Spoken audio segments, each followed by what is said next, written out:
Assalamualaikum warahmatullahi wabarakatuh. Waalaikumsalam warahmatullahi wabarakatuh. Alhamdulillah wassalatu wassalamu ala sayyidina Rasulillah sayyidina wa maulana Muhammad ibn Abdullah wa ala alihi wa sahbihi wa mawala. La haula wa la quwwata illa billah, amma ba'du. Bapak-bapak, ibu-ibu, saudara-saudara kaum muslimin rahimakumullah. Orang sering bertanya, Pak, itu tetangga saya nggak sholat, duitnya nggak habis-habis, Pak. Nggak sholat tapi mobilnya tambah terus. Nggak sholat tapi usahanya makin maju. Tapi di sisi lain ada orang yang rajin sholat, rezekinya butak bener. Anaknya mana kurus, mana korengan. Saudara hadirin, ma'asyiral muslimin rahimakumullah. Harus saya katakan bahwa sholat memang bukan untuk cari duit. Sholat adalah sandaran vertikal kita kepada Allah. Sedangkan soal rezeki itu berkaitan dengan sifat Allah Maha Pengasih dan Maha Penyayang. Allah Maha Pengasih, siapapun dikasih kalau mau usaha. Allah Maha Penyayang, tidak semua orang disayang oleh Allah Azza wa Jalla. Dan belum tentu banyak harta itu merupakan nikmat. Mungkin juga istidraj. Artinya istidraj itu dikasih tapi diambulin, kalau bahasa Betawinya. Dikasih tapi diambulin, itu bukan merupakan nikmat sesungguhnya, lebih merupakan azab dari Allah Subhanahu wa ta'ala.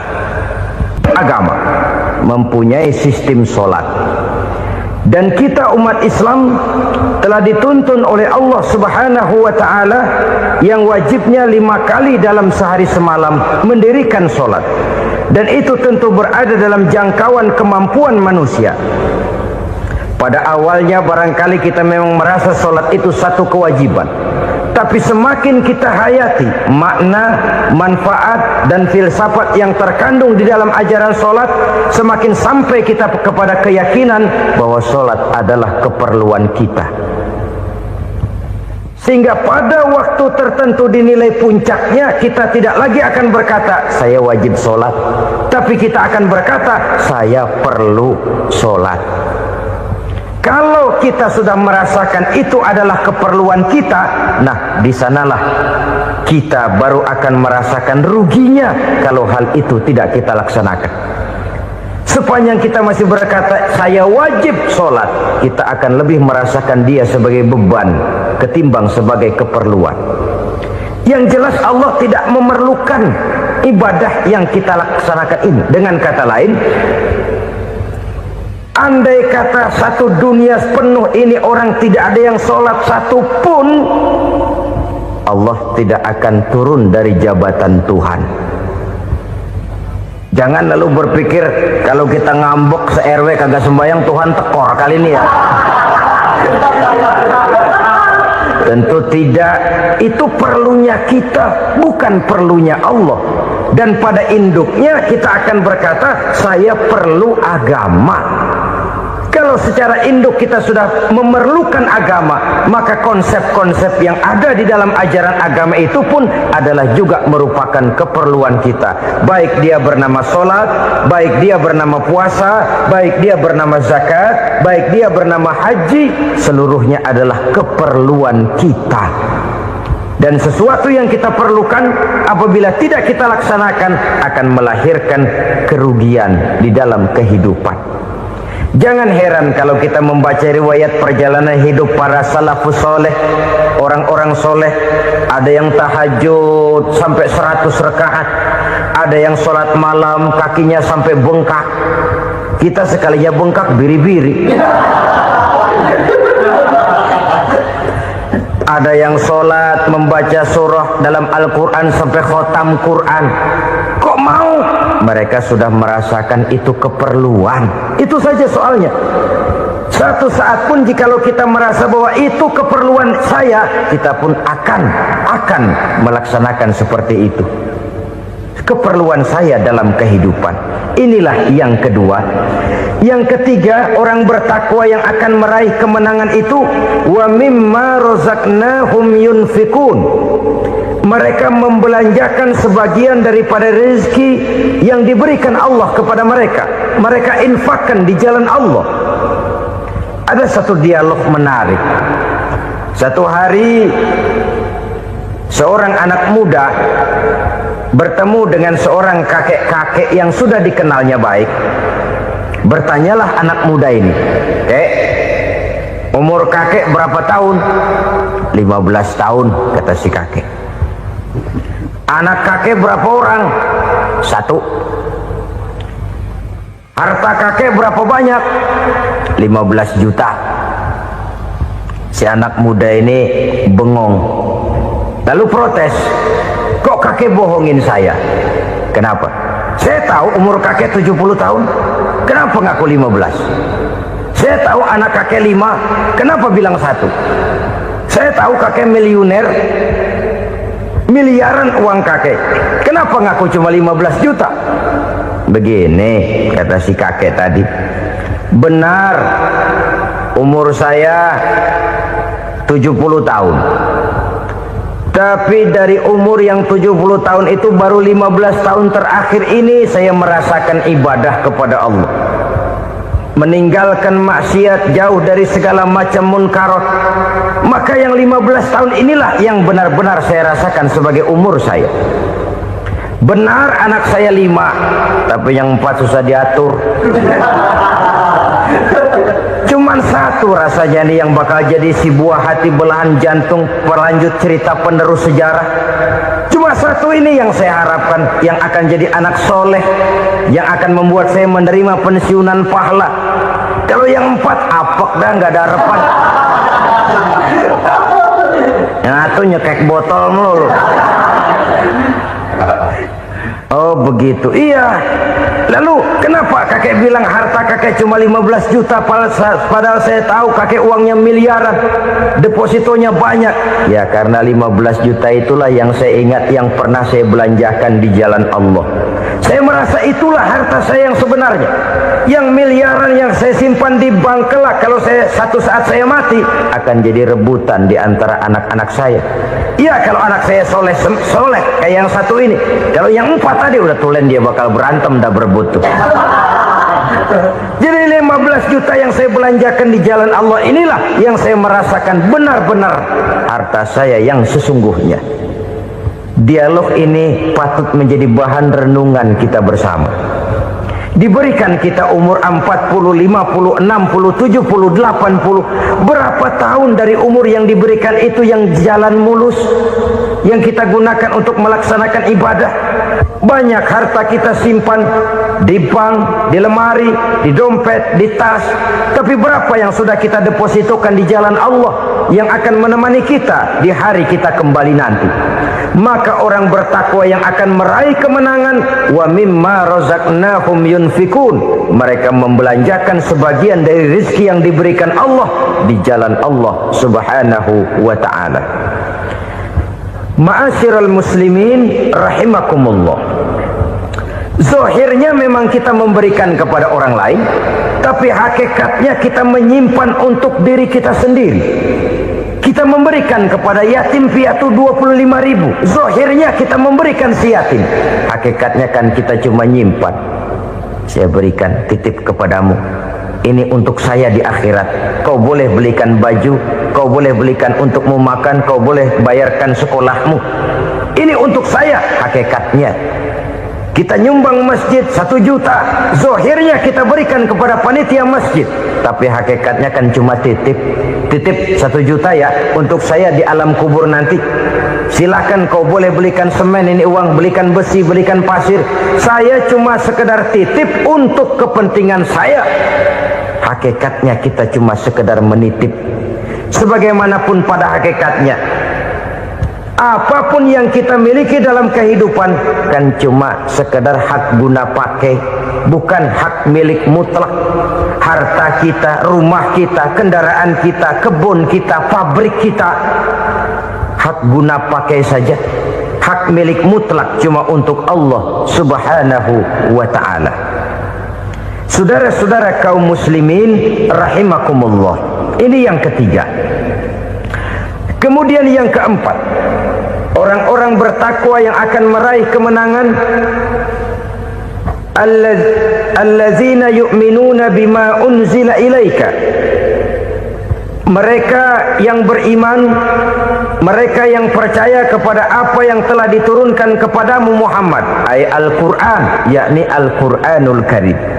Setelah percaya kepada yang gaib, mendirikan solat, kemudian menginfakkan sebagian dari rezeki yang diberikan Allah, mereka juga lalu percaya kepada yang diturunkan terhadap Nabi, yaitu tidak lain Al-Quranul Karim. Sekali lagi di sini, percaya bukan hanya sekedar percaya saja, tetapi percaya lalu menjadikan Al-Quran itu sebagai pedoman hidup. Sebab memang Al-Quran itu adalah GBHM, garis-garis besar haluan muslim. Apa yang harus kita lakukan, apa yang harus tidak kita lakukan, bagaimana mestinya kita bertingkah laku dan berbuat, seluruhnya tercantum di dalam Al-Quranul Karim. Itu sebabnya ketika satu hari Aisyah ditanya bagaimana akhlak Rasul, beliau menjawab, kana Rasulullah sallallahu alaihi wasallam khuluquhul Quran. Akhlak daripada Rasulullah tidak lain adalah Al-Quran.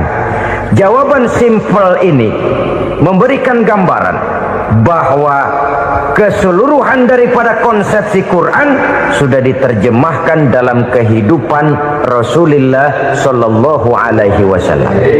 Karena kita tahu akhlak adalah keseluruhan dari gerak hidup manusia, sejak ia berpribadi, berumah tangga, bertetangga, bermasyarakat, sampai kepada berbangsa dan bernegara. Al-Quran tetap memberikan sentuhan nilainya.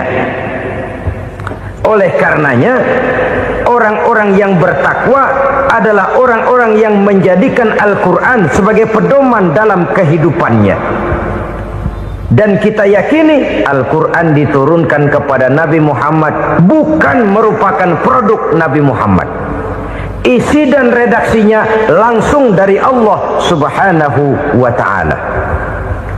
Kemudian cirinya yang kelima, orang bertakwa yang akan meraih kemenangan itu, wa ma unzila min qablika. Tidak hanya sekedar percaya kepada yang diturunkan terhadap Nabi Muhammad, yaitu Al-Quran, mereka juga percaya kepada apa yang pernah diturunkan kepada para nabi, kepada para rasul sebelum Nabi Muhammad. Percaya kepada adanya suhuf, percaya kepada adanya Taurat, percaya kepada adanya Injil, percaya bahwa Allah dahulunya sudah menurunkan Taurat kepada Musa, percaya bahwa Allah sudah menurunkan Injil kepada Isa, percaya Injil ada, Taurat ada, diturunkan Allah untuk Isa dan Musa, tetapi tidak wajib mengamalkannya karena kita sudah diberikan Al-Quranul Karim. Ini yang perlu saya garis bawahi. Kita percaya Allah telah menurunkan Injil dahulu kepada Isa. Kita percaya bahwa Allah telah menurunkan Taurat dahulunya kepada Nabi Musa. Kadang-kadang ini dijadikan dalih, dikacaukan pengertiannya.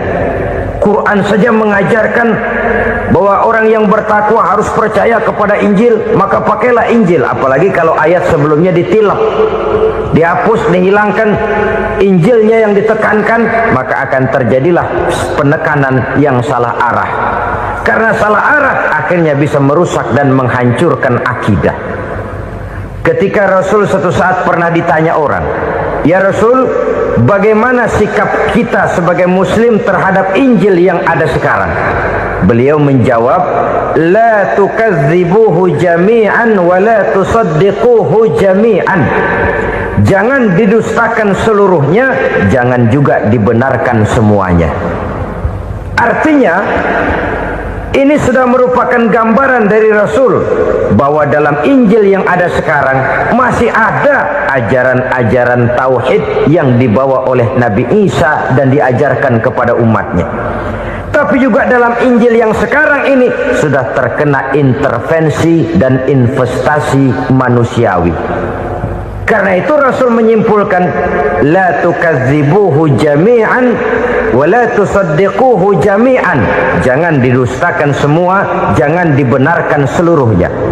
Kita memang percaya Allah telah menurunkan Injil kepada Nabi Isa dulu, tapi kita tidak wajib mengamalkan Injil. Kita percaya Allah telah menurunkan Taurat kepada Nabi Musa, tapi kita tidak wajib mengamalkan kitab ajaran Taurat. Yang wajib kita percayai dan kita amalkan hanyalah Al-Quranul Karim. Kenapa? Oleh karena baik yang ada di dalam Taurat, baik yang ada di dalam Injil, tentu tercakup di dalam Al-Quran sebagai kitab terakhir yang diturunkan oleh Allah Subhanahu wa Ta'ala. Dan itu wajar. Kalau seorang pejabat mau mengeluarkan satu keputusan baru, tentu dia harus meninjau keputusan-keputusan lama. Andai kata dianggap tidak berlaku, dianggap tidak relevan lagi, maka keputusan-keputusan lama itu tentu sudah dianggap tidak berlaku. Sebagian daripada aturan-aturan dalam keputusan lama yang masih dianggap relevan tercantum dalam keputusan baru yang wajib diamalkan. Begitulah hubungannya antara Al-Quran, Taurat, Zabur, dan Injil. 4 kitab samawi yang diturunkan Allah masing-masing kepada Zabur untuk Nabi Daud, Taurat untuk Nabi Musa, dan Injil untuk Nabi Isa alaihi wassalatu wassalam. Ketiga-tiga kitab itu kita percayai adanya. Kita yakini Allah telah menurunkan Zabur, Taurat, dan Injil. Tapi kita tidak wajib mengamalkannya. Yang wajib kita mengamalkannya sekarang ini tidak lain hanyalah Al-Quranul Karim saja. Karena ia mencakup apa yang ada di dalam Zabur, apa yang ada di dalam Taurat, dan apa yang ada di dalam Injil. Keotentikannya bisa dipertanggungjawabkan. Ya, tapi kan Nabi Muhammad sudah mati 14 abad yang lalu, dan di zaman beliau Al-Quran kan belum dikodifikasikan, belum ditulis. Bagaimana keotentikannya bisa dipertanggungjawabkan? Mudah saja. Allah berjanji, inna nahnu nazzalna zikra wa inna lahu lahafizun. Kami yang menurunkan Al-Quran dan kami yang akan menjaga dan memeliharanya. Allah turunkan Quran, Allah menjaganya. Bagaimana cara Allah menjaga Al-Quran itu? Banyaknya orang-orang yang hafaz Al-Quran. Hafaz Al-Quran 30 juz, 114 surah, 6.666 ayat. Sehingga jangankan satu kata, jangankan satu ayat, satu kalimat saja berubah sudah akan timbul reaksi dan mudah dimengerti. Kenapa? Banyak orang-orang yang hafaz Al-Quran. Sedangkan pada setiap akhir tahun biasanya malaikat Jibril selalu mengadakan checking terhadap ayat-ayat yang diturunkan pada waktu itu. Di zaman Nabi sendiri sudah ada usaha kodifikasi. Dan yang lebih luar biasa lagi, sampai hari ini tidak seorang pun mampu membuat satu ayat saja semacam Al-Quran. Ke bahasa manapun dia diterjemahkan, naskah aslinya tetap ikut. Rujukan dasarnya tetap ada. Berdasarkan itu, maka tidak mungkin terjadi penyelewengan terhadap atau pemalsuan terhadap ayat-ayat Al-Quranul Karim. Kesuciannya, keotentikannya, kemurniannya bisa dipertanggungjawabkan. Ma'asyiral muslimin rahimakumullah.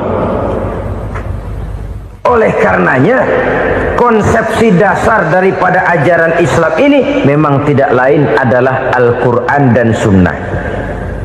Isi daripada agama Islam yang merupakan iman, Islam, dan ihsan, konsepsi dasarnya tidak lain adalah Al-Quran dan Sunnah Rasulullah Sallallahu Alaihi Wasallam.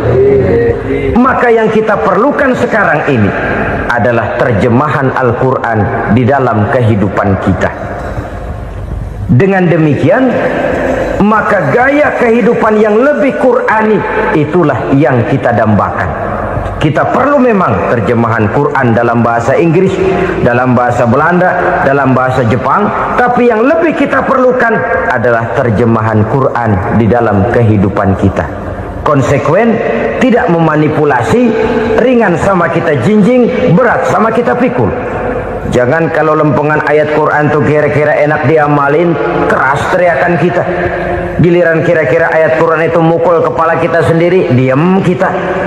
Itu ciri yang pernah disindir Allah dalam awal-awal Baqarah juga. Ciri beragamanya orang yang munafik. Kullama adha'a lahum masyawfi, kata Allah. Wa iza azlama alaihim qamu. Apabila terang mereka jalan, apabila gelap mereka berhenti. Artinya, kalau kira-kira di Islam nguntungin, rame-rame pada teriak Islam. Tapi ketika diminta untuk berjuang, ketika dituntut untuk berkorban, rame-rame mengundurkan diri. Nasib agama tidak ubahnya seperti daun pisang yang dikait orang di tepi jalan lantaran tak berpayung di ketika hari hujan. Manakala hujan usailah sudah, daun itu pun dicampakkan di tepi jalan, diinjak pula orang nan lalu. Artinya, orang menjadikan agama cuma sebagai lipstick, decoration only, tidak konsekuen. Hanya pada saat-saat kelihatannya Islam membawa keuntungan, rame-rame orang teriak-teriak tentang Islam. Tapi jikalau diminta berjuang, jikalau dituntut untuk berkorban, biasanya rame-rame juga mengundurkan diri. Jangan heran kalau mayoritas hitungan kita, tapi minoritas peranan kita.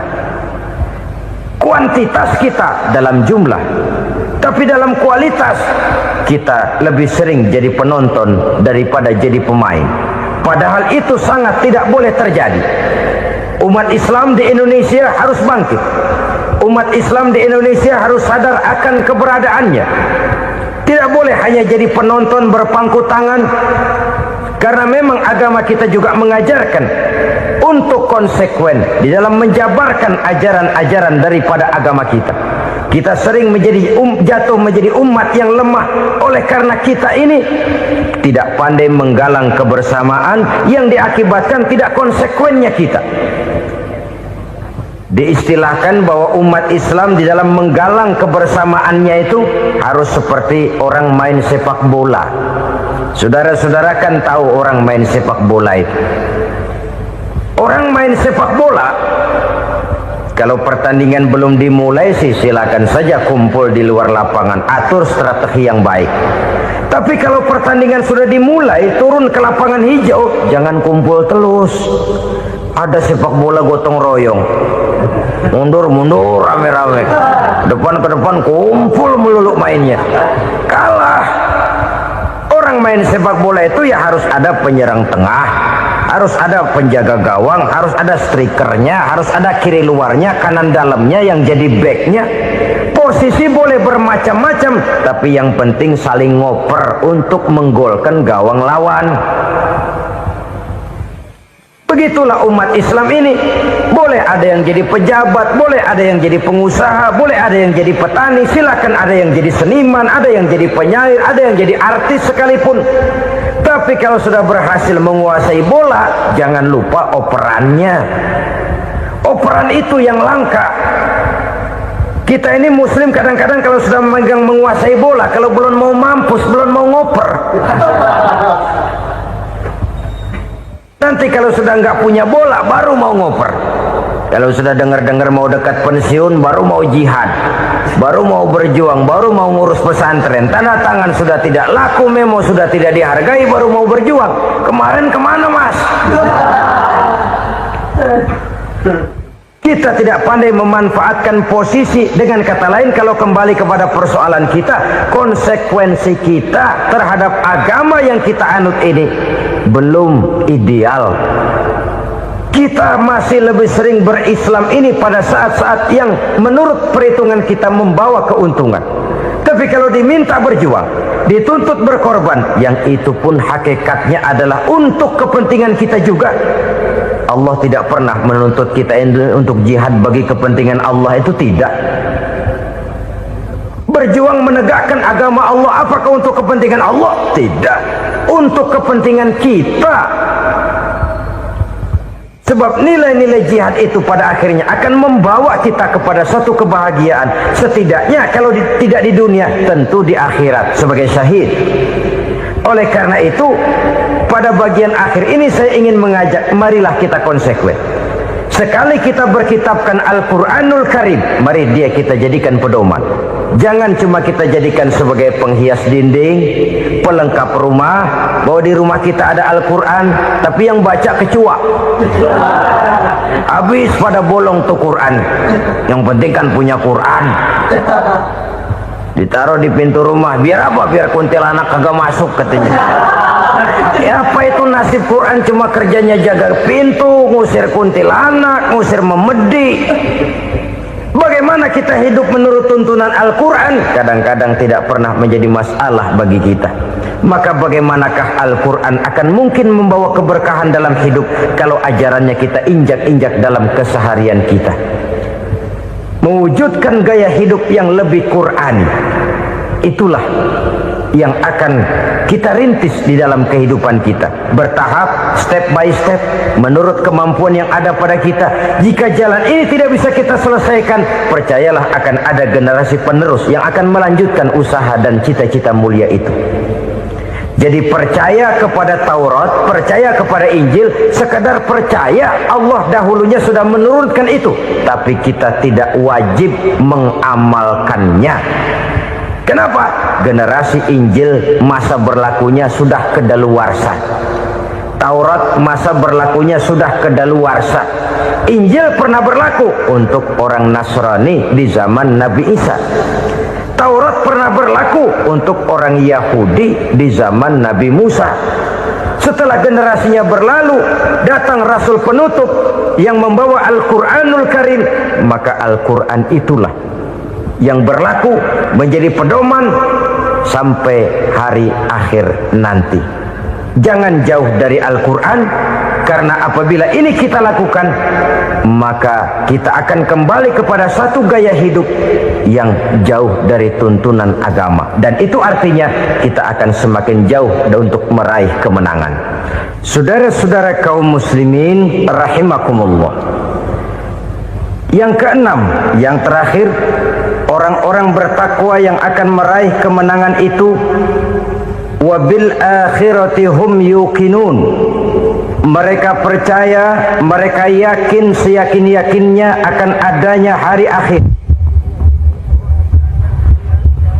di mana seseorang akan mempertanggungjawabkan seluruh perbuatannya di dalam hidup ini.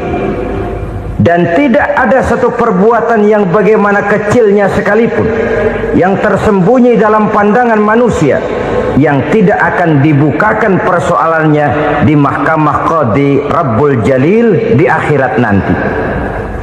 Itulah sebabnya maka percaya kepada akhirat disebut secara khusus. Padahal di awal tadi sudah dijelaskan yu'minuna bil ghaib, percaya kepada alam gaib, dan alam gaib ini termasuk akhirat. Kenapa pada bagian akhir disebut lagi akhirat? Karena ternyata bahwa kepercayaan kepada adanya akhirat merupakan induk dari kepercayaan terhadap adanya malaikat, setan, jin, dan lain sebagainya, dan akan lebih memberikan sugesti dalam kehidupan manusia untuk meluruskan gerak hidupnya.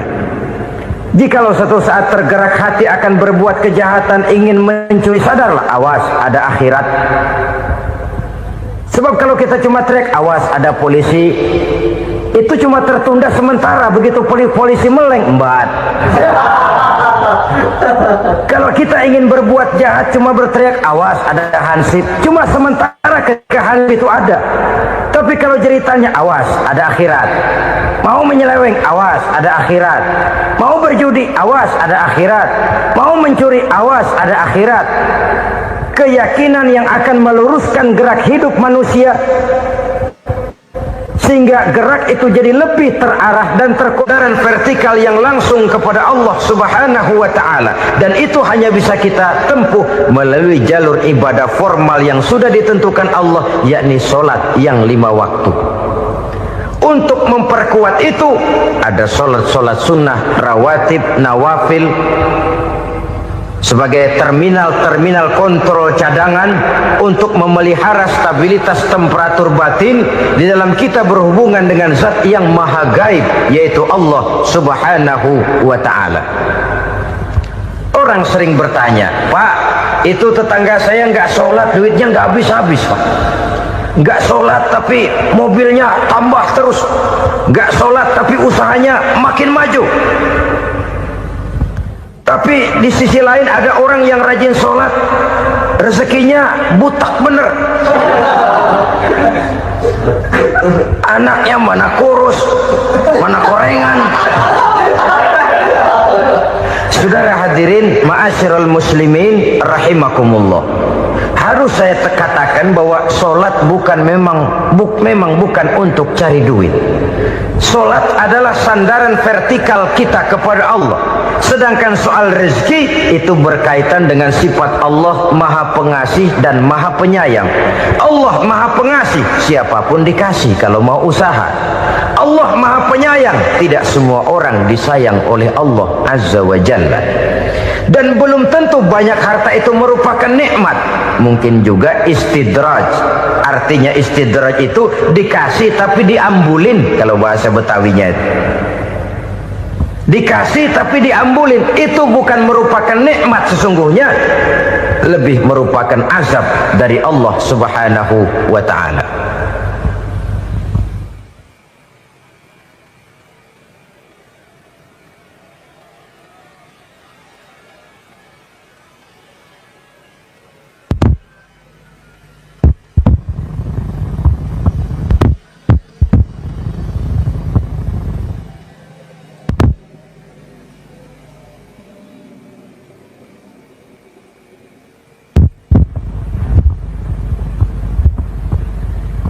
Agama mempunyai sistem sholat, dan kita umat Islam telah dituntun oleh Allah subhanahu wa ta'ala yang wajibnya 5 kali dalam sehari semalam mendirikan sholat, dan itu tentu berada dalam jangkauan kemampuan manusia.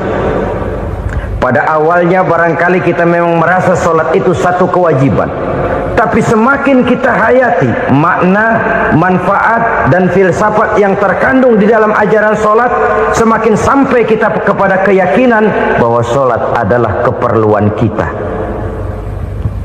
Sehingga pada waktu tertentu dinilai puncaknya, kita tidak lagi akan berkata saya wajib sholat, tapi kita akan berkata saya perlu sholat.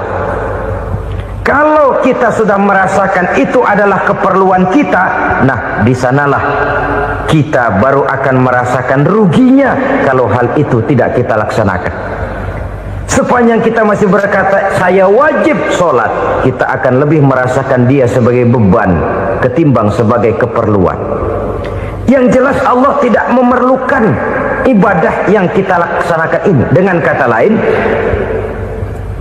andai kata satu dunia penuh ini orang tidak ada yang sholat satu pun, Allah tidak akan turun dari jabatan Tuhan. Jangan lalu berpikir kalau kita ngambek se-RW kagak sembahyang Tuhan tekor kali ini ya. Tentu tidak. Itu perlunya kita, bukan perlunya Allah. Dan pada induknya kita akan berkata saya perlu agama. Kalau secara induk kita sudah memerlukan agama, maka konsep-konsep yang ada di dalam ajaran agama itu pun adalah juga merupakan keperluan kita. Baik dia bernama sholat, baik dia bernama puasa, baik dia bernama zakat, baik dia bernama haji, seluruhnya adalah keperluan kita. Dan sesuatu yang kita perlukan apabila tidak kita laksanakan akan melahirkan kerugian di dalam kehidupan. Jangan heran kalau kita membaca riwayat perjalanan hidup para salafus soleh, orang-orang soleh. Ada yang tahajud sampai 100 rakaat, ada yang sholat malam kakinya sampai bengkak. Kita sekalinya bengkak biri-biri. Ada yang sholat membaca surah dalam Al-Quran sampai khotam Quran. Kok mau? Mereka sudah merasakan itu keperluan. Itu saja soalnya. Satu saat pun jikalau kita merasa bahwa itu keperluan saya, kita pun akan melaksanakan seperti itu. Keperluan saya dalam kehidupan. Inilah yang kedua. Yang ketiga, orang bertakwa yang akan meraih kemenangan itu, wa mimma razaqnahum yunfikun. Mereka membelanjakan sebagian daripada rezeki yang diberikan Allah kepada mereka. Mereka infakkan di jalan Allah. Ada satu dialog menarik. Satu hari seorang anak muda bertemu dengan seorang kakek-kakek yang sudah dikenalnya baik. Bertanyalah anak muda ini, umur kakek berapa tahun? 15 tahun, kata si kakek. Anak kakek berapa orang? 1. Harta kakek berapa banyak? 15 juta. Si anak muda ini bengong, lalu protes, kok kakek bohongin saya? Kenapa? Saya tahu umur kakek 70 tahun, kenapa ngaku 15? Saya tahu anak kakek 5, kenapa bilang 1? Saya tahu kakek miliuner, miliaran uang kakek, kenapa ngaku cuma 15 juta?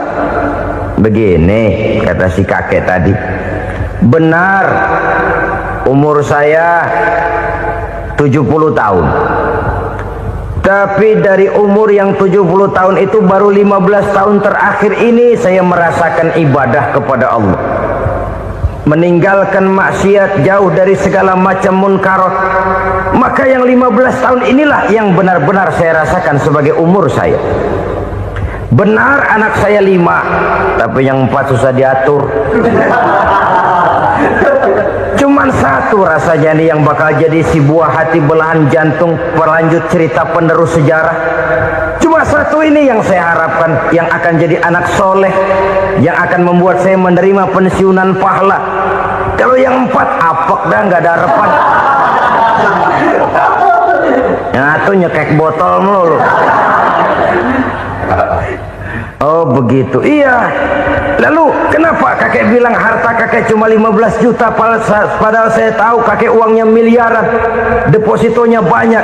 Ya karena 15 juta itulah yang saya ingat, yang pernah saya belanjakan di jalan Allah. Saya merasa itulah harta saya yang sebenarnya. Yang miliaran yang saya simpan di bank kelak, kalau satu saat saya mati, akan jadi rebutan di antara anak-anak saya. Ya kalau anak saya soleh kayak yang 1 ini. Kalau yang 4 tadi udah tulen dia bakal berantem, dah berebut tuh.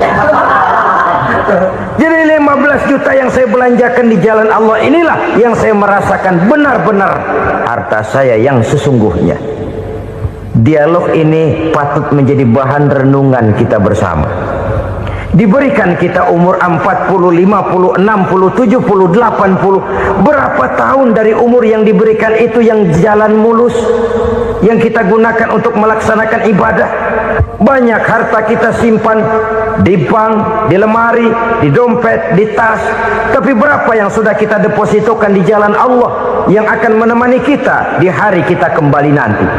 Maka orang bertakwa yang akan meraih kemenangan, wa mimma razaqnahum yunfikun, mereka membelanjakan sebagian dari rezeki yang diberikan Allah di jalan Allah Subhanahu wa ta'ala. Ma'asyiral muslimin rahimakumullah, zahirnya memang kita memberikan kepada orang lain, tapi hakikatnya kita menyimpan untuk diri kita sendiri. Kita memberikan kepada yatim piatu 25.000. Zahirnya kita memberikan si yatim, hakikatnya kan kita cuma nyimpan. Saya berikan, titip kepadamu, ini untuk saya di akhirat. Kau boleh belikan baju, kau boleh belikan untukmu makan, kau boleh bayarkan sekolahmu. Ini untuk saya. Hakikatnya kita nyumbang masjid 1 juta, zahirnya kita berikan kepada panitia masjid, tapi hakikatnya kan cuma titip 1 juta ya, untuk saya di alam kubur nanti. Silahkan kau boleh belikan semen, ini uang, belikan besi, belikan pasir. Saya cuma sekedar titip untuk kepentingan saya. Hakikatnya kita cuma sekedar menitip. Sebagaimanapun pada hakikatnya, Apapun yang kita miliki dalam kehidupan kan cuma sekedar hak guna pakai, bukan hak milik mutlak. Harta kita, rumah kita, kendaraan kita, kebun kita, pabrik kita, hak guna pakai saja. Hak milik mutlak cuma untuk Allah Subhanahu wa ta'ala. Saudara-saudara kaum muslimin rahimakumullah. Ini yang ketiga. Kemudian yang keempat, orang-orang bertakwa yang akan meraih kemenangan, allazina yu'minuna bima unzila ilaika. Mereka yang beriman, mereka yang percaya kepada apa yang telah diturunkan kepadamu Muhammad, ay Al-Quran, yakni Al-Quranul Karim. Setelah percaya kepada yang gaib, mendirikan solat, kemudian menginfakkan sebagian dari rezeki yang diberikan Allah, mereka juga lalu percaya kepada yang diturunkan terhadap Nabi, yaitu tidak lain Al-Quranul Karim. Sekali lagi di sini, percaya bukan hanya sekedar percaya saja, tetapi percaya lalu menjadikan Al-Quran itu sebagai pedoman hidup. Sebab memang Al-Quran itu adalah GBHM, garis-garis besar haluan muslim. Apa yang harus kita lakukan, apa yang harus tidak kita lakukan, bagaimana mestinya kita bertingkah laku dan berbuat, seluruhnya tercantum di dalam Al-Quranul Karim. Itu sebabnya ketika satu hari Aisyah ditanya bagaimana akhlak Rasul, beliau menjawab, kana Rasulullah sallallahu alaihi wasallam khuluquhul Quran.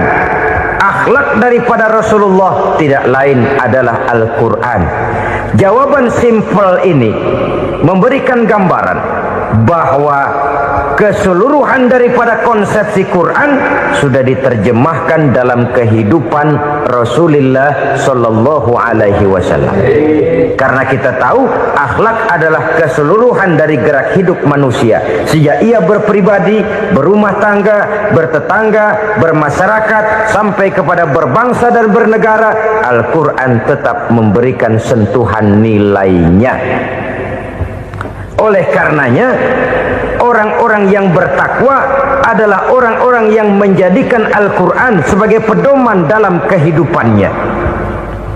Dan kita yakini Al-Quran diturunkan kepada Nabi Muhammad bukan merupakan produk Nabi Muhammad. Isi dan redaksinya langsung dari Allah Subhanahu wa ta'ala. Kemudian cirinya yang kelima, orang bertakwa yang akan meraih kemenangan itu, wa ma unzila min qablika. Tidak hanya sekedar percaya kepada yang diturunkan terhadap Nabi Muhammad, yaitu Al-Quran, mereka juga percaya kepada apa yang pernah diturunkan kepada para nabi, kepada para rasul sebelum Nabi Muhammad. Percaya kepada adanya suhuf, percaya kepada adanya Taurat, percaya kepada adanya Injil, percaya bahwa Allah dahulunya sudah menurunkan Taurat kepada Musa, percaya bahwa Allah sudah menurunkan Injil kepada Isa, percaya Injil ada, Taurat ada, diturunkan Allah untuk Isa dan Musa, tetapi tidak wajib mengamalkannya karena kita sudah diberikan Al-Quranul Karim. Ini yang perlu saya garis bawahi. Kita percaya Allah telah menurunkan Injil dahulu kepada Isa. Kita percaya bahwa Allah telah menurunkan Taurat dahulunya kepada Nabi Musa. Kadang-kadang ini dijadikan dalih, dikacaukan pengertiannya. Quran saja mengajarkan bahwa orang yang bertakwa harus percaya kepada Injil, maka pakailah Injil. Apalagi kalau ayat sebelumnya ditilap, dihapus, dihilangkan, Injilnya yang ditekankan, maka akan terjadilah penekanan yang salah arah. Karena salah arah akhirnya bisa merusak dan menghancurkan akidah. Ketika Rasul suatu saat pernah ditanya orang, ya Rasul, bagaimana sikap kita sebagai muslim terhadap Injil yang ada sekarang? Beliau menjawab, la tukadzibuhu jami'an wa la tusaddiquhu jami'an. Jangan didustakan seluruhnya, jangan juga dibenarkan semuanya. Artinya, Ini sudah merupakan gambaran dari Rasul bahwa dalam Injil yang ada sekarang masih ada ajaran-ajaran tauhid yang dibawa oleh Nabi Isa dan diajarkan kepada umatnya. Tapi juga dalam Injil yang sekarang ini sudah terkena intervensi dan investasi manusiawi. Karena itu Rasul menyimpulkan, la tukadzibuhu jami'an wa la tusaddiquhu jami'an. Jangan didustakan semua, jangan dibenarkan seluruhnya. Kita memang percaya Allah telah menurunkan Injil kepada Nabi Isa dulu, tapi kita tidak wajib mengamalkan Injil. Kita percaya Allah telah menurunkan Taurat kepada Nabi Musa, tapi kita tidak wajib mengamalkan kitab ajaran Taurat. Yang wajib kita percayai dan kita amalkan hanyalah Al-Quranul Karim. Kenapa? Oleh karena baik yang ada di dalam Taurat, baik yang ada di dalam Injil, tentu tercakup di dalam Al-Quran sebagai kitab terakhir yang diturunkan oleh Allah Subhanahu wa Ta'ala. Bapak, ibu-ibu, saudara-saudara kaum muslimin rahimakumullah. Pada pertemuan yang lalu sudah saya jelaskan bahwa hidup selalu berakhir dengan kematian. Apabila datang kematian menimpa seseorang, datanglah kiamat baginya. Itu yang disebut dengan kiamat kecil. Hakikatnya mati adalah perpindahan dari kehidupan di dunia ini menuju kehidupan di alam barzakh. Menunggu kita di alam barzakh sampai datangnya saat kiamat. Entah 10 tahun, entah 100 tahun, entah 1000 tahun, hanya Allah saja yang maha tahu. Adapun orang-orang beriman yang melakukan amal kebajikan dalam kehidupan di dunia ini, masa penantian yang lama di alam barzakh buat mereka sebentar saja. Tetapi bagi orang-orang kafir yang ingkar, yang tidak beriman kepada Allah, yang hidup di dunia cuma menumpuk-numpuk dosa, tentu penantian di alam barzakh akan merupakan waktu yang sangat lama. Bukankah dalam kehidupan kita waktu itu memang relatif? Contoh misalnya, bagi pemuda-pemudi yang sedang duduk asyik memadu cinta, waktu 4-5 jam saja rasanya cuma 4-5 menit. Tenggelam oleh keasikan.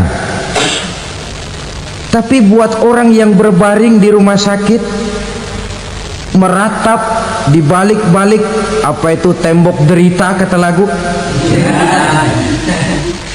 di balik dinding-dinding penjara, sehari bagai seminggu, seminggu rasa sebulan, sebulan boleh jadi rasa setahun. Penantian yang sangat lama. Kapan kiamat itu akan datang? Ini rahasia Allah. Jangankan kita yang orang awam, baginda Nabi sendiri tidak diberitahu oleh Allah kapan kiamat itu akan terjadi. Tetapi sungguh pun demikian, banyak hadis-hadis yang menjelaskan ciri atau tanda-tanda datangnya kiamat.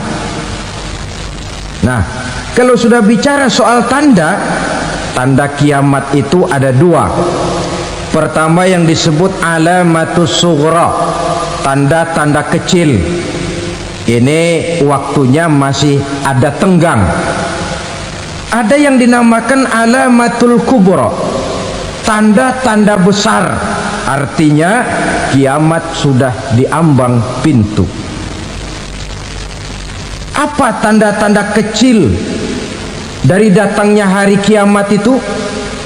Misalnya kata Nabi, apabila ilmu sudah diangkat oleh Allah, artinya apabila ulama sudah banyak wafat, minat orang belajar agama berkurang, lalu kebodohan nampak merajalela di mana-mana, zina dikerjakan secara terbuka, minuman-minuman keras jadi kebanggaan, itu termasuk di antara tanda-tanda kecil terjadinya hari kiamat. Apalagi misalnya iza waladatil ammatu rabbataha, apabila budak sudah melahirkan tuan. Apa maksudnya? Ada yang mentafsirkan apabila anak sudah bisa membudaki orang tuanya. Orang tua yang melahirkan dia, yang membesarkan dia, demi setelah si anak besar jadi orang berpangkat, bertitel, berharta, berkedudukan, jadilah orang tua itu budaknya. Sehingga sering dibilang kalau orang tua kaya, anak jadi raja. Tapi kalau anak yang kaya, orang tua sering jadi budak. Apalagi munculnya fitnah yang bergelombang, timbul perang antara dua bangsa yang besar, waktu berjalan terasa sangat pendek sekali. Itu merupakan tanda di antara tanda-tanda kiamat. Termasuk di dalamnya sulit membedakan mana laki mana perempuan. Kan kalau tanda-tanda kayak begini sekarang sudah banyak kita lihat kan. Ulama banyak wafat, penggantinya sulit. Zina dikerjakan berterang-terangan, minuman keras jadi kebanggaan, banyak anak membudaki orang tuanya, sulit membedakan mana laki mana perempuan. Kadang-kadang dari belakang kita lihat perempuan bener, begitu kita colek nengok jenggotan.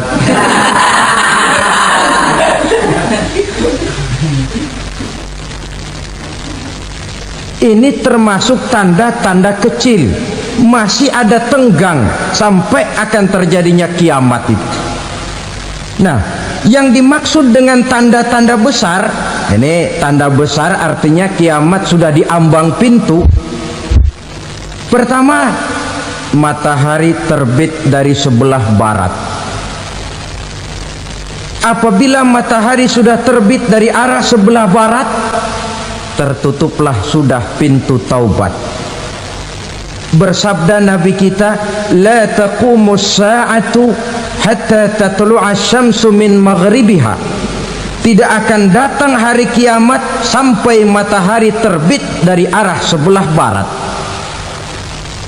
Wa iza tala'at, manakala matahari telah terbit dari arah sebelah barat, wara'ahan nasu, manusia banyak menyaksikan itu, amanu ajma'un, mereka pun lalu beriman.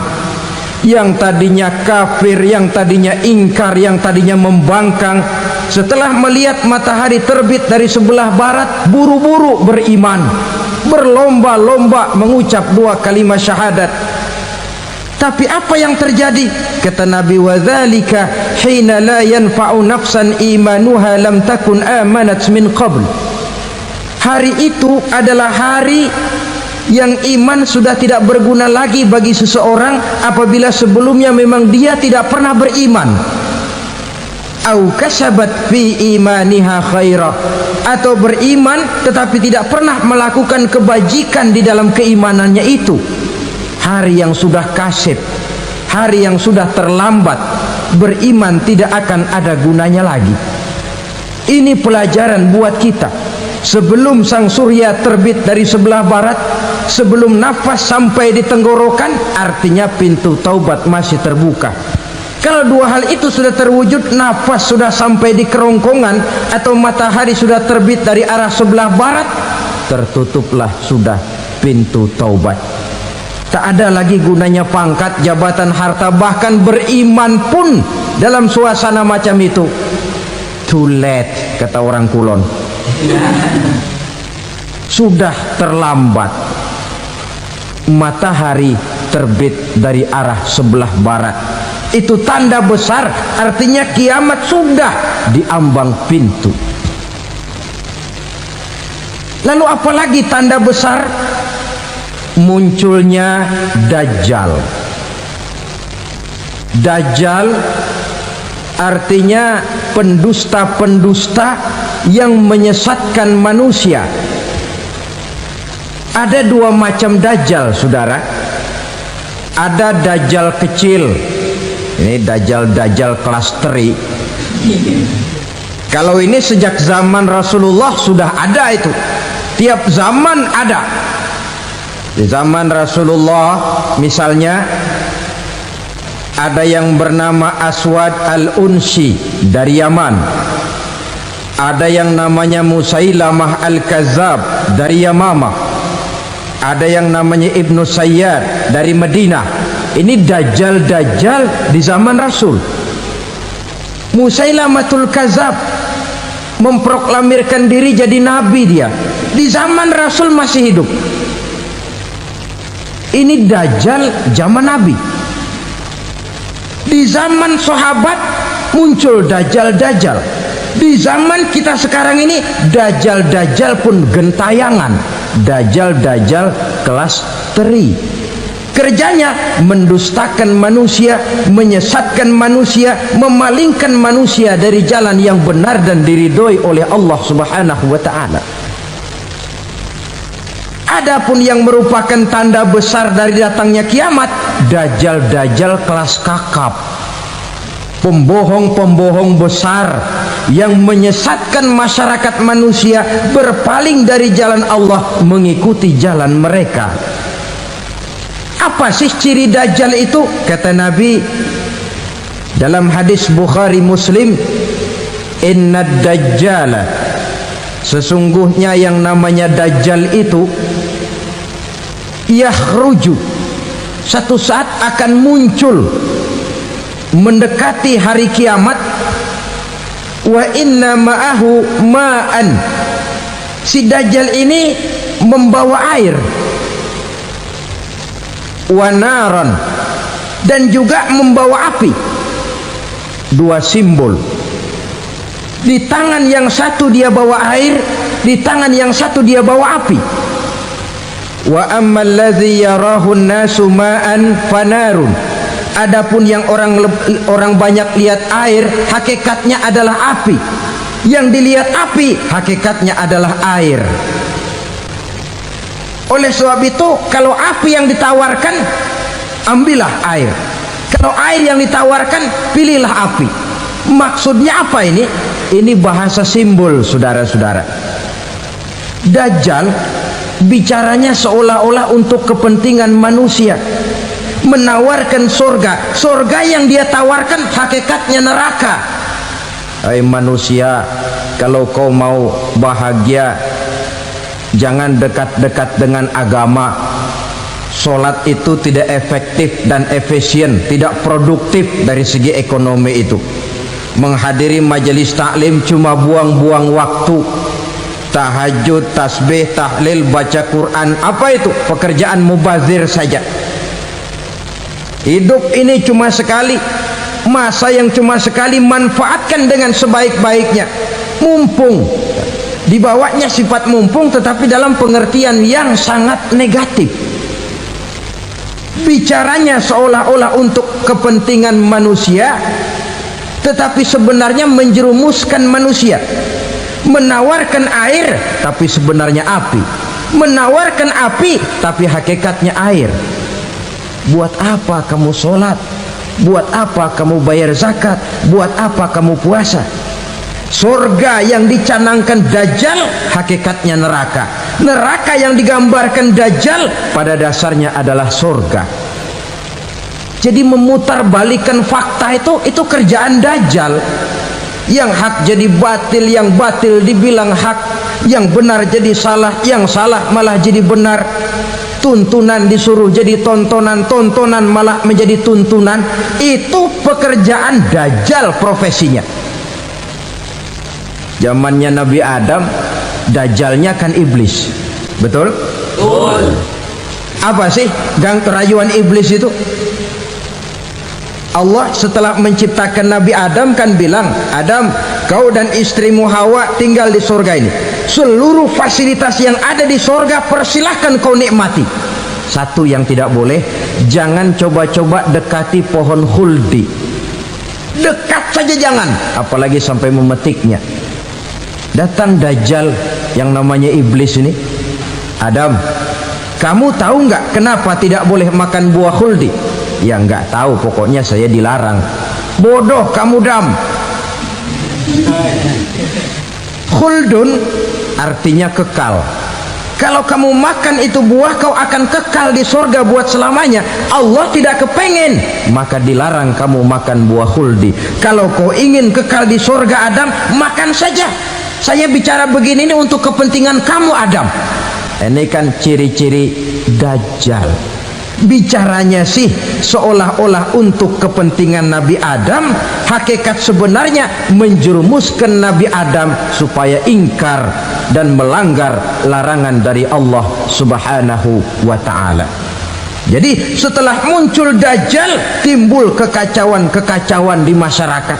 Banyak yang terpengaruh, terpedaya dan terpesona, termasuk mereka yang memproklamirkan diri jadi nabi, mereka yang memproklamirkan diri jadi rasul di zaman sesudah Rasulullah wafat.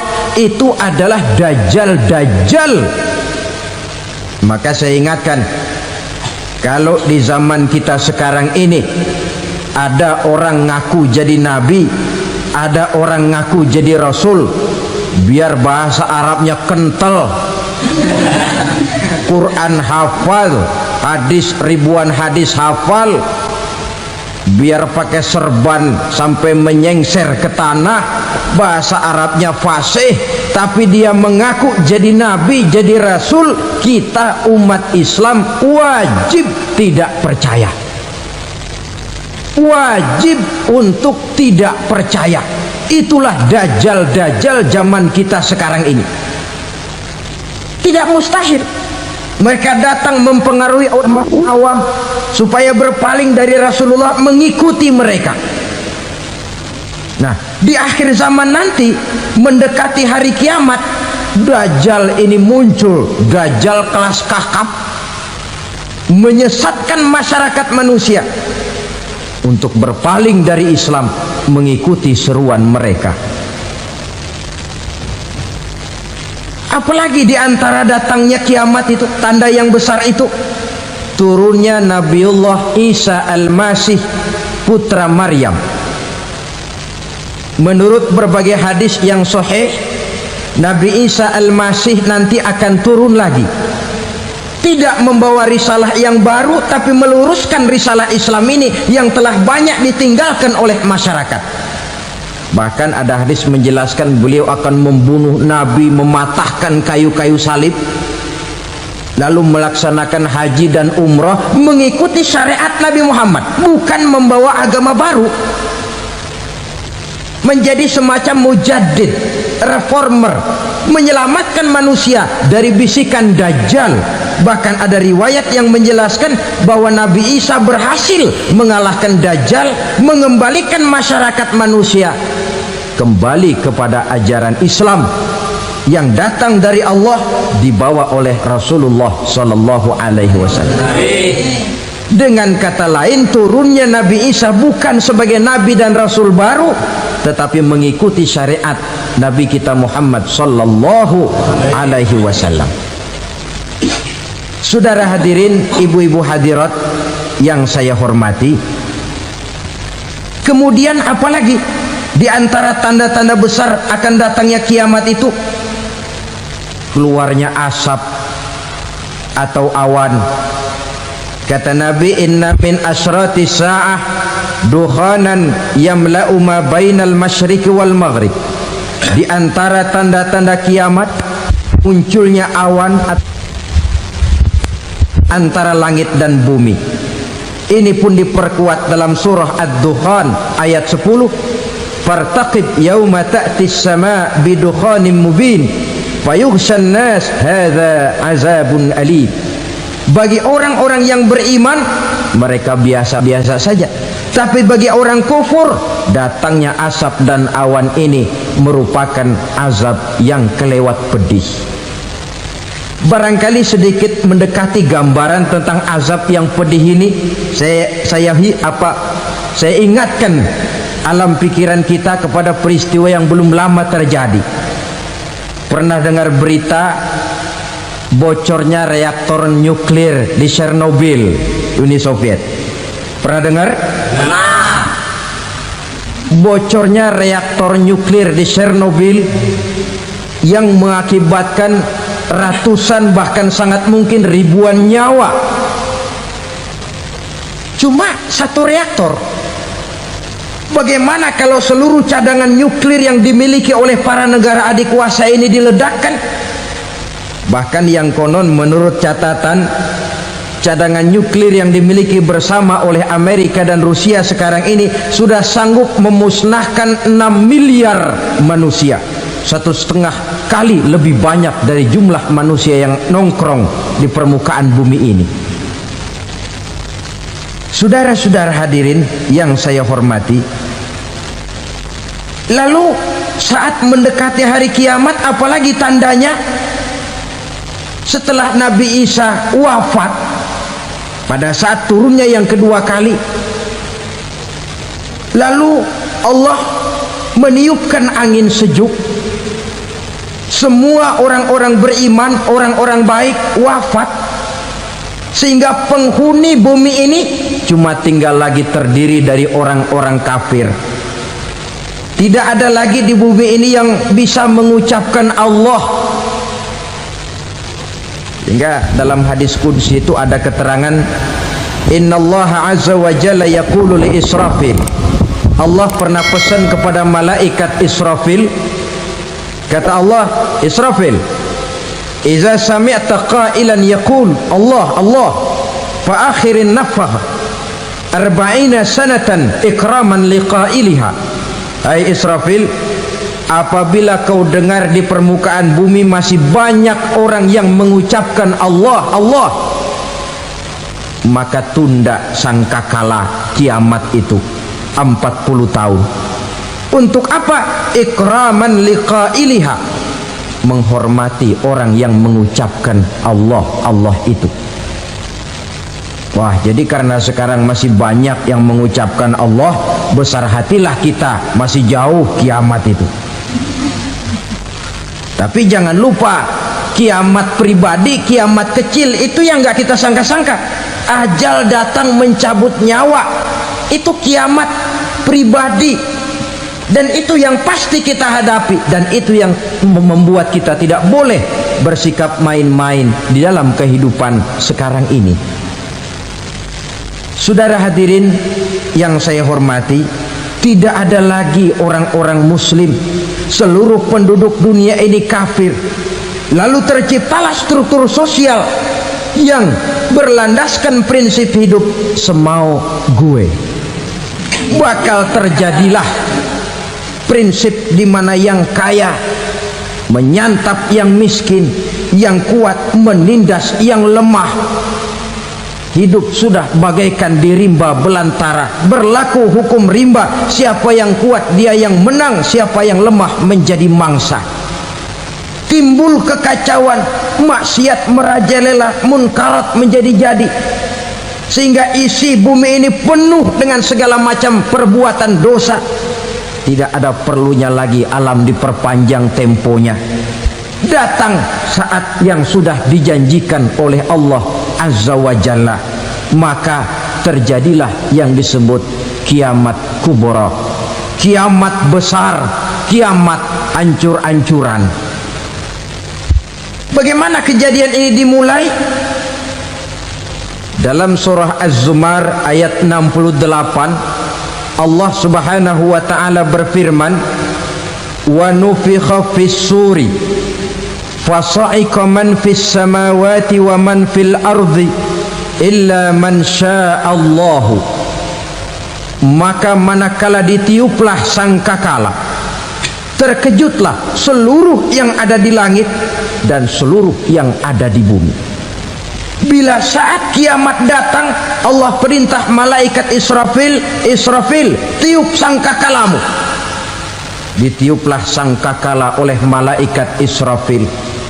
Yang akibat daripada tiupan itu, seluruh yang ada di langit, seluruh yang ada di permukaan bumi terkejut. Yang ada di langit siapa? Malaikat kan.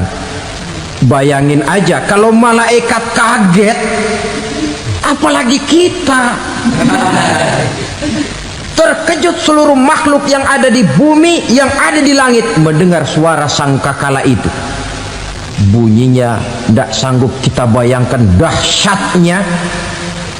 Ledakan nuklir, ledakan neutron, belum apa-apa ketimbang bunyi sangkakala malaikat Israfil ini. Nah, lalu mendengar bunyi sangkakala ini, gemparlah makhluk, kacaulah alam. Bumi gempa, planet-planet bertabrakan, gunung meletus, air laut tumpah ke darat, angin topan bertiup, halilintar menyambar. Lalu semua yang bernama hidup mati total. Mati bareng tanpa persiapan. La haula wala quwata illa billah. Saya kadang-kadang dalam tafakur bermohon, ya Allah, mudah-mudahan saya nggak nemuin kiamat beneran. Ngeri, nggak bisa kita bayangkan macam apa suasana seperti itu. Allah saja banyak memberikan gambaran, misalnya Al-Qari'ah, wa mal qari'ah, wa ma adraka mal qari'ah. Kejadian yang menggemparkan. Tahukah kamu apa kejadian yang menggemparkan itu? Yauma yakunun nasu kal farasil mabsus wa takunul jibalu kal ihnil manfus. Pada saat itu manusia berterbangan bagai kupu-kupu, gunung berterbangan seperti kapas ditiup angin. Gunung saja macam kapas, konon lagi manusia.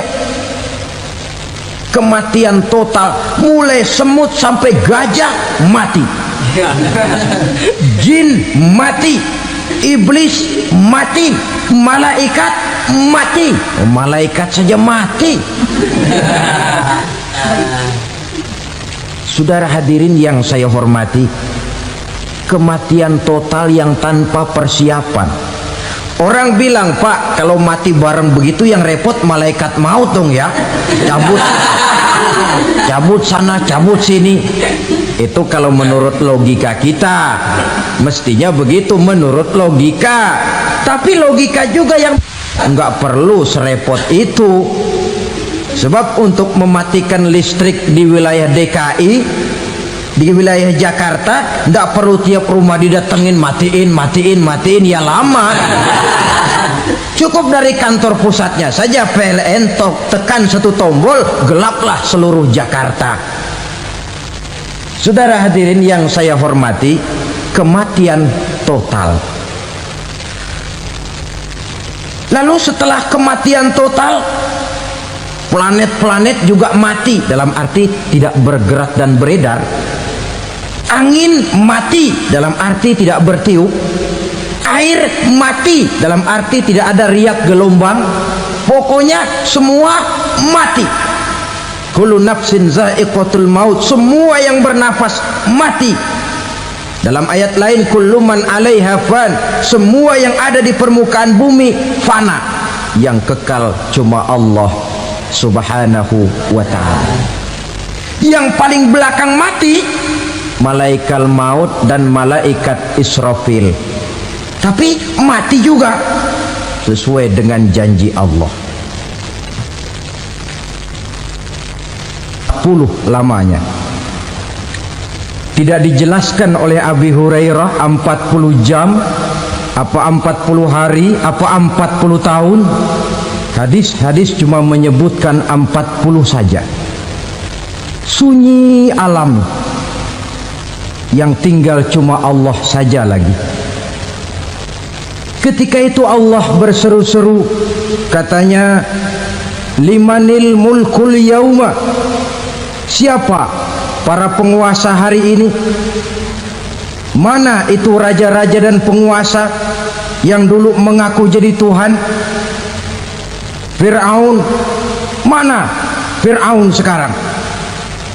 Yang dulu jadi raja, merasa berhasil, sombong, lalu tidak mau turun-turun dari kekuasaannya sampai kepada puncak kekurang ajarannya, mengangkat diri jadi Tuhan.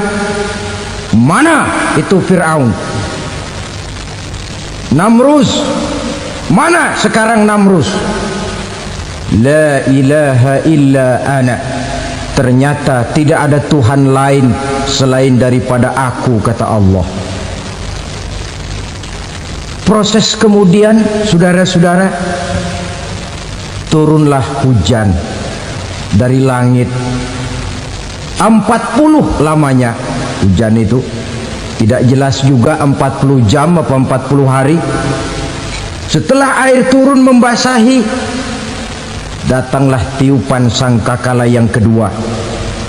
Semua yang bernama mati bangkit dari kuburnya masing-masing. Ini yang disebut Yaumul Ba'thi, hari kebangkitan. Allahu Akbar. Pada saat kita bangkit dari kubur kita masing-masing, kumpul di padang mahsyar namanya. Bayangin aja, saya sendiri nggak sanggup bayangin. Manusia sejak zaman Adam sampai zaman kiamat kumpul bareng di tempat sama. Berapa banyaknya itu?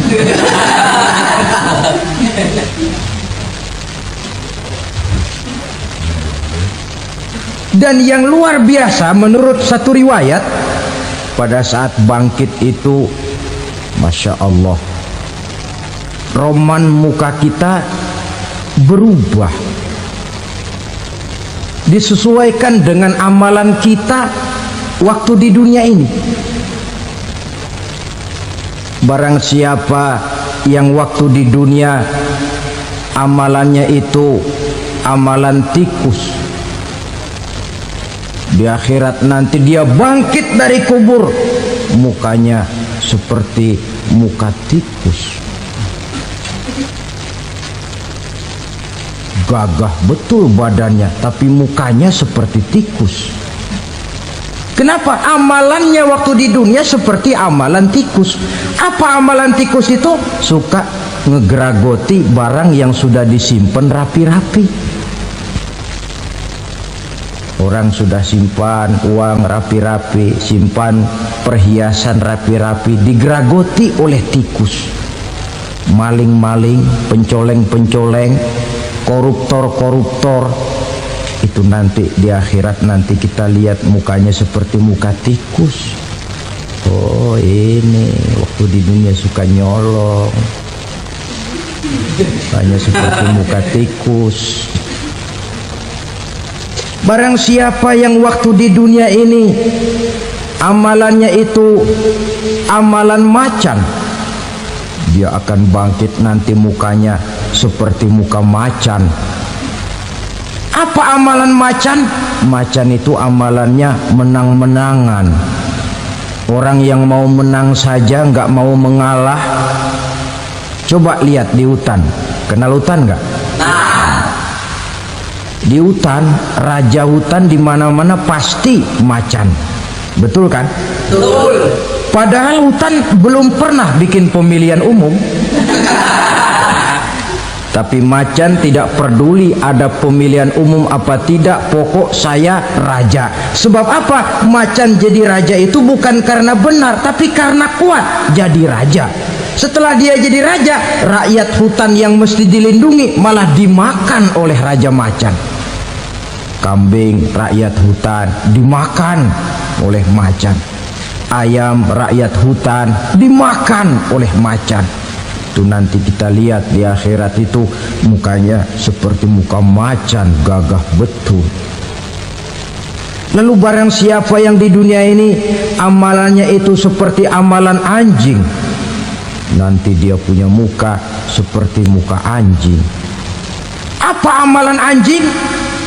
Pertama, anjing itu kalau disuruh jaga rumah, dia tidak bisa membedakan mana maling, mana tamu. Biar yang datang maling, kalau bawa tulang, anjing kalem. Yang kedua, anjing itu akan setia kepada siapa saja yang memberinya roti. Siapa yang memberinya roti, itulah majikannya. Apa kata majikannya, pasti dia laksanakan. Soal benar atau salah, dia tidak peduli. Setelah anjing dapat roti, dia tidak punya pilihan lain kecuali bilang, abdi mah kumaha juragan wae ayeuna mah.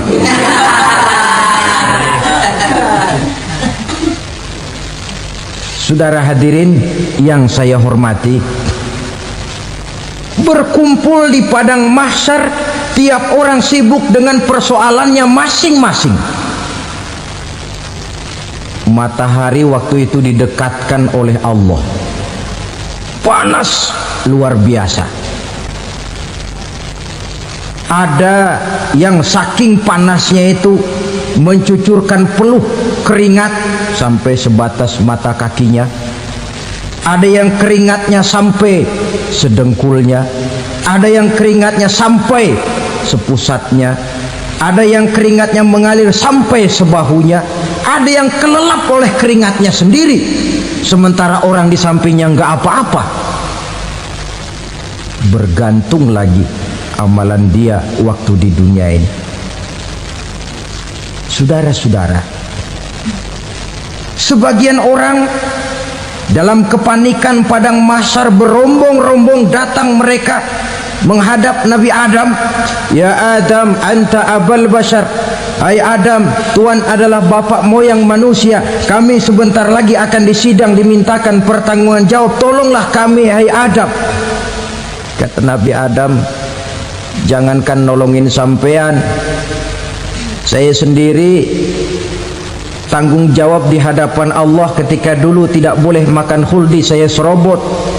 Sudahlah, urus diri masing-masing saja, nafsi. Begitu kata Nabi Nuh, begitu kata Nabi Ibrahim. Tiap orang bertanggung jawab sendiri-sendiri. Ketika itulah saudara-saudara, nikmatnya menjadi umat Nabi besar Muhammad sallallahu alaihi wasallam. Sebab apa? Walaupun menurut abjad kita ini umat paling belakang, kan paling belakang kita ini toh, karena Nabi Muhammad adalah Nabi akhir, tapi akan dihisap lebih dulu, lewat di atas sirat lebih dulu, masuk surga lebih dahulu ketimbang umat-umat belakangan. Ketika Rasul mendekati ajal, beliau tanyakan itu kepada malaikat Jibril. Malaikat Jibril berkata, Muhammad jangan khawatir, Allah sudah berjanji, inni haramtul jannata ala sairil anbiya hatta tadkhulaha anta wa haramtuha ala sairil umami hatta tadkhulaha ummatuka. Surga aku haramkan buat seluruh nabi kecuali kalau engkau Muhammad sudah masuk ke dalamnya, dan surga aku haramkan buat seluruh umat kecuali kalau umatmu Muhammad sudah masuk ke dalamnya. Logikanya, walaupun menurut abjad kita umat paling belakang, bakal dihisab paling dulu, lewat di atas sirat paling dulu, masuk surga paling dulu, kalau mampir ke neraka juga paling ya resiko. Jangan mau enaknya aja paling dulu. Saudara hadirin yang saya hormati, setelah masa kebangkitan itu jangan dikira begitu bangkit langsung diperiksa, masih menunggu menanti ribuan tahun perhitungan padang mahsyar untuk sampai kepada proses yang disebut yaumul hisab, hari perhitungan. Seorang demi seorang bakal dipanggil. Bayangkan saja, yang kita se-RT saja di absen, kadang-kadang perlu waktu lama. Ini manusia sejak zaman Nabi Adam sampai datang hari kiamat, satu demi satu disidang di hadapan Qadhi Rabbul Jalil. Status sosial copot sudah waktu itu. Yang pernah jadi hartawan di situ tidak lagi kelihatan kehartawanannya. Yang pernah jadi jenderal tidak lagi dipanggil jenderalnya. Yang ustadz tidak lagi dipanggil al-mukarramnya. Seluruh status sosial selesai. Dipanggillah kita seorang demi seorang menghadap Qadhi Rabbul Jalil. Bagaimana proses penghisaban itu? Pertama, proses tanya jawab. Di antaranya ada hadis menyatakan lan tazula qadama 'abdin yaumal qiyamah hatta yus'ala an arba'i khisalin. Besok di hari kiamat tidak akan bergeser telapak kaki seorang hamba sampai dia ditanya lebih dulu tentang 4 persoalan. Tentang ilmunya. Kemana ilmu itu diamalkan? Tentang umurnya. Di mana umur itu dihabiskan? Tentang masa mudanya. Kemana masa muda itu dipakai? Tentang hartanya. Dari mana harta itu didapat dan kemana harta itu dibelanjakan. Ini termasuk proses tanya jawab. Jadi kalau istilah pengadilan dunia, nama Fulan bin Fulan. Kamu waktu di dunia diberikan umur panjang untuk apa? Pernah mengalami masa muda, kemana kau habiskan masa remajamu? Kau diamanahkan ilmu, dengan apa ilmumu kau amalkan? Kau diberikan harta, dari mana harta kau dapat, kemana kau belanjakan? Tak seorang pun yang bisa mungkir. Sebab apa? Dikala itu yang menjadi saksi bukan orang. Yang menjadi saksi adalah seluruh anggota badan kita. Tangan bicara, kaki jadi saksi terhadap seluruh amalan yang pernah kita kerjakan pada saat kehidupan di alam dunia ini. Selesai proses tanya jawab, lalu diperlihatkan buku catatan kita waktu hidup di dunia ini. Jangan lupa Allah itu menyiapkan 2 superkomputer kepada kita. Sebelah ditempelin sebelah kanan, yang sebelah tempelin di sebelah kiri. Komputer itu namanya Raqib dan Atid. 2 malaikat yang apabila baik kita lakukan, refleks saja akan menulis kebajikan kita. Jahat kita kerjakan, akan tertulis. Catatan itu nanti diperlihatkan kepada kita. Waduh, alangkah malunya pada saat diperlihatkan catatan kita, buku rapot kita merah melulu. Barangkali diperiksa sambil diomelin, brengsek lo. Buku merah melulu begini, bagaimana waktu hidup di dunia? Tidak cukup diperlihatkan buku catatan kehidupan, rekaman kehidupan. Rekaman kehidupan kita secara utuh sejak terlahir sampai ajal datang merenggut nyawa. Barangkali mirip dengan video sekarang ini, di mana terekam dengan baik seluruh kegiatan kita sejak yang sekecil-kecilnya sampai kepada yang sebesar-besarnya. Untuk kemudian kita pun menerima balasan. In khairan fa khairun wa in syarran fa syarrun. Kalau baik ya baik balasannya, kalau jahat ya jahat juga balasannya. Catatan-catatan kita diberikan. Kalau banyak kebajikannya diberikan di tangan kanan dengan cara yang halus. Kalau banyak kejahatannya diberikan dari sebelah kiri atau dilempar dari belakang. Itulah sebabnya sejak di dunia ini kita sudah mohon kepada Allah. Ketika berwudu membasuh tangan kanan, apa kita bilang? Allahumma a'tini kitabi biyamini wa hasibni hisaban yasira. Ya Allah, berikan saya kitab di tangan kanan, dan kalau saya memang perlu dihisap, hisaplah saya yang seringan-ringannya. Tangan kiri berlindung kita kepada Allah. Jangan sampai diberikan kitab di tangan kiri atau dari arah sebelah belakang. Wa a'udzubika an tu'tiya kitabi bishimali aw min wara'i zuhri, dari arah sebelah belakang. Na'udzubillah min dzalik. Setelah selesai lewat proses penghisaban, lewat mizan, timbangan, maka yang sudah selesai dihisab itu bergeraklah menuju sirat, jembatan yang terbentang menuju surga melalui neraka. Saudara-saudara, panjangnya perjalanan sirat itu memakan waktu ratusan tahun. Tetapi orang yang lewat di atas sirat pun macam-macam, bergantung amalannya ketika di dunia ini. Ada yang lewat di atas sirat itu kal barkil khatib, seperti kilat yang menyambar, lep, sudah sampai dia di surga. Cepat bukan main. Ada yang lewat di atas sirat itu seperti orang lari-lari. Ada yang lewat di atas sirat itu seperti orang jalan biasa. Ada yang sambil merangkak, ada yang sambil ngesor, ada yang sambil gelayutan. Ada yang selamat sampai ke ujung ke surga, ada yang tergelincir jatuh masuk ke dalam neraka, bergantung amalannya dalam kehidupan di dunia sekarang ini. Tiap kita akan melewati yang namanya sirat ini. Saudara-saudara kaum muslimin yang saya hormati,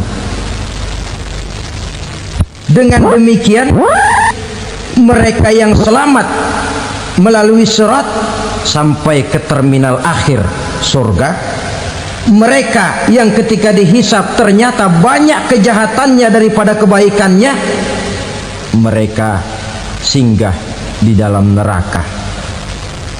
Nah, adapun orang-orang yang beriman menurut ayat Quran dan hadis Nabi itu nanti ada bermacam-macam. Ada orang beriman itu yang dimasukkan surga. Ada orang beriman itu yang dimasukkan ke dalam surga. Ada orang beriman itu yang disebut penduduk surga. Kenapa lain-lain, Pak? Karena waktu di dunia amalannya juga lain-lain. Ada orang beriman yang masuk surga. Ini paling murah tiketnya. Mau masuk surga? Kata Nabi begini, ma min abdin qala la ilaha illallah thumma mata ala dhalik illa dakhalal jannah. Kalau seorang hamba sudah mengucap dua kalimat syahadat, dia yakin dengan kebenaran kalimat itu sampai matinya, orang itu akan masuk surga.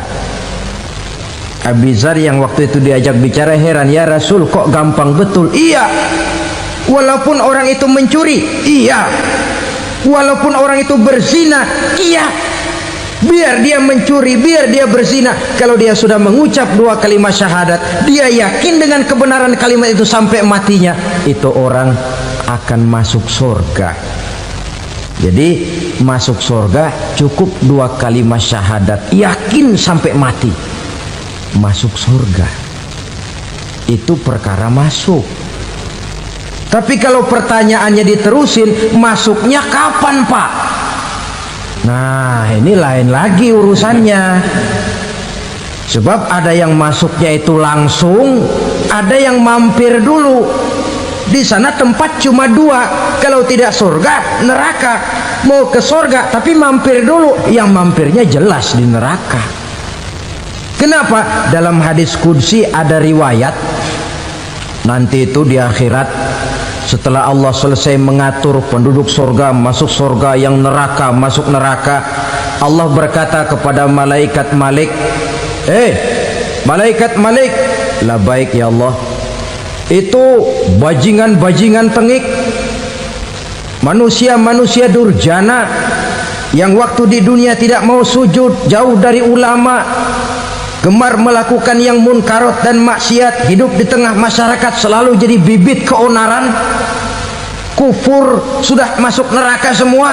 Sudah ya Allah. Nah, kalau sudah, coba sekarang kamu masuk, Malik. Saya, iya, masuk neraka. Mau apa ya Allah? Kata Allah, akhriju minan nar man kana fi qalbihi misqala habatin min khardalin min iman. Kau masuk neraka, cari di dalam neraka orang-orang yang ada imannya walaupun kecil sebesar biji zarah, angkat mereka keluar.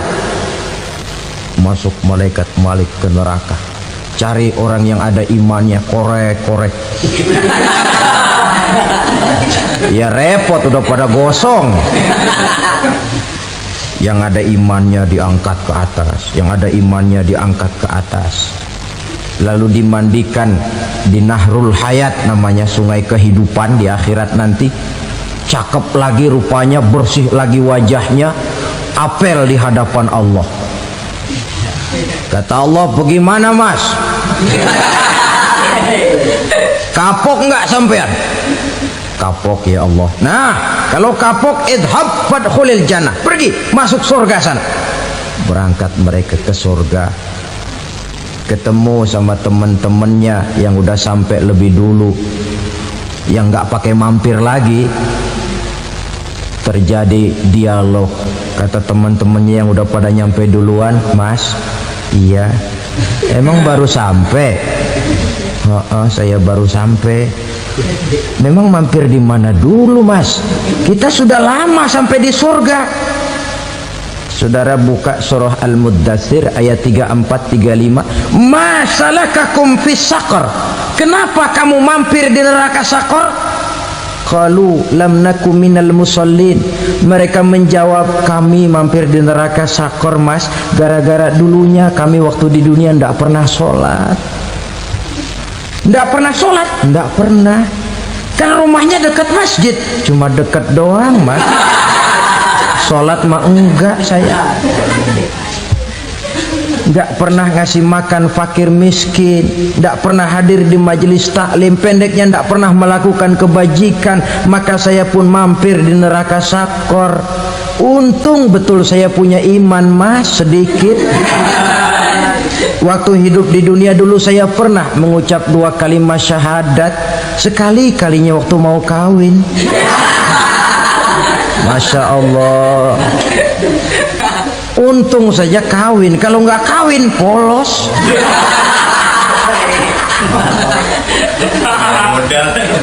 Itu juga penghulu sudah setengah mati ngajarin.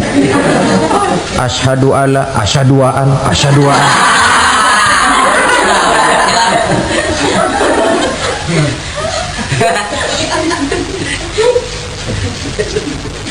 Ini namanya masuk surga, ada mampir dulu. Ada pula orang mukmin itu yang dimasukkan surga. Namanya dimasukkan kan terima beres. Saya masuk ke rumah, jalan sendiri, cari tempat sendiri. Saya dimasukkan ke dalam rumah, terima beres, pokok ada di dalam, itu dimasukkan namanya. Nggak pakai mampir. Tapi tentu tiketnya lebih mahal ketimbang yang pertama tadi. Apa kata Allah? Innal ladzina amanu wa amilus salihat la ukaffiranna anhum sayyi'atihim wa la udkhilannahum jannah. Sesungguhnya orang-orang yang beriman kemudian beramal soleh, kami hapuskan segala dosa dan kesalahannya, kami masukkan mereka ke dalam surga. Lihat ayatnya, Allah yang memasukkan, kita yang dimasukkan. Tidak pakai transit, tidak usah mampir. Cuma tidak cukup syahadat, tidak cukup amanu, tapi diiringi dengan wa'amilus salih. Iman, amal. Tidak cukup syahadat, lalu dibuktikan dia sholat, dia zakat, puasa, lalu dia melakukan berbagai macam kebajikan. Ini yang menyebabkan dia tidak pakai mampir di tempat yang bernama Saqar. Lalu ada pula orang mukmin itu yang disebut penduduk surga. Wah, ini sudah VIP ini. Ashabul jannah, penduduk surga. Siapa mereka? Kata Allah, innal ladzina amanu summa istaqamu fala khaufun alaihim wala hum yahzanun ulaika ashabul jannah hum fiha khalidun. Sesungguhnya orang-orang yang beriman lalu istiqamah, tetap dalam melaksanakan perintah Allah, tidak goyang, tidak labil tapi stabil, istiqamah, mereka tidak takut dan tidak bersedih hati. Merekalah penduduk surga. Iman, istiqamah. Tidak punya duit, sembayang. Banyak duit, sembayang. Miskin, sembayang. Kaya, tetap sembayang. Istiqamah. Kadang orang kalau susah rajin ke masjid, banyak duitnya ngelihat masjid melengos. waktu miskin hamba Allah, setelah kaya jadi hamba harta. Bergeser, tidak ada nilai istiqomahnya. Saudara-saudara, dengan begitu penduduk neraka itu dua. Ada penduduk permanen, ada penduduk yang semi permanen. Yang semi permanen orang-orang beriman yang mempunyai dosa besar. Mereka masuk ke neraka untuk menerima azab sesuai dengan dosanya. Bila selesai masa azab itu, mereka akan diangkat untuk ditempatkan kembali ke dalam surganya Allah Subhanahu wa ta'ala. Nah, dikala itulah saudara-saudara, ada yang disebut syafaat dari Rasulullah Sallallahu Alaihi Wasallam. Tapi tentu jangan lupa, syafaat ini ibarat kain menambal dia. Kita punya kain bolong-bolong sedikit, syafaat yang menambal. Solat kita ada kurang dikit, sedekah kita ada campur riak dikit, amalan kita ada tidak karena Allah dikit, kita berharap syafaat. Jadi biarlah kain masih bolong-bolong, yang penting punya kain. Tapi kalau kainnya tidak ada, yang ditambal apanya? Sholat tidak, puasa tidak, zakat tidak, berharap syafaat saja, ya, terlalu berlebihan itu. Saudara hadirin yang saya hormati, apabila selesai proses penghisaban, proses penghitungan, maka dikala itulah manusia terbagi dalam dua kelompok besar. Fariqun fil jannah wa fariqun fis sa'ir. Sekelompok orang-orang beruntung yang masuk ke dalam surga, dan sekelompok lagi masuk ke dalam neraka. Akan memakan waktu untuk menceritakan sifat surga dan neraka, tapi insya Allah pada kesempatan pertemuan lain saya sampaikan. Namun sebagai gambaran umum cukuplah saya sampaikan sebuah hadis qudsi. Allah jelaskan, a'dadtu li'ibadiyas salihin ma la aynun ra'at wa la uzunun sami'at wa la khatara fi qalbil bashar. Aku sediakan buat hamba-hambaku yang soleh, yang tidak pernah terlihat oleh mata, tidak pernah terdengar oleh telinga, dan belum pernah terdetik dalam hati manusia. Jadi kenikmatan surga belum pernah dilihat mata, belum pernah didengar telinga, belum pernah terdetik dalam hati. Pedihnya azab neraka belum pernah terlihat mata, belum pernah terdengar telinga, belum pernah terdetik dalam hati. Saudara hadirin yang saya hormati, oleh karena itu sebagai uraian akhir daripada kiamat ini, marilah sama-sama kita memanfaatkan hidup dengan sebaik-baiknya supaya jangan timbul penyesalan di hari kemudian nanti. Mudah-mudahan kita seluruhnya